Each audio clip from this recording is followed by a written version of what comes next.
मां सिंधियाना news network जे reporter Habibullah हुजण मूजिबि ॻोठ अब्दुल करीम हुजण लॻे मीर मोहम्मद सोलंकी यूसी बाफू में अब्दुल करीम हुजण मूसा हुजण ऐं ॿियनि ॻोठाणनि एहतिजाज कंदे चयो आहे त असां सालनि सदियुनि खां वठी पीपल्स पार्टी जा वोटर आहियूं, पर हिन ॾुखिया घड़ीअ में असांजा घर माल ऐं फ़सुल सभु तबाह थी विया आहिनि।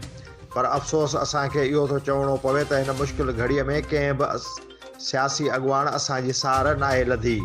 ॻोठाणनि जो चवणु हो त असां वसाण हाउस ते बि केतिरई दफ़ा विया आहियूं, पर उतां बि असांखे कुझु नाहे मिलियो। असांखे मायूस थी वापसि वञिणो पवे थो, जंहिंजो असांखे ॾाढो दिली ॾुखु आहे। असां वरी बि तरह जे सियासी अॻुवान मंज़ूर हुसैन वसाण, हालार वसाण, नवाब वसाण, MPA मुनवर वसाण, MNA मैडम नफ़ीसा शाह खां अपील कयूं था त कुझु असांजी मदद कई वञे।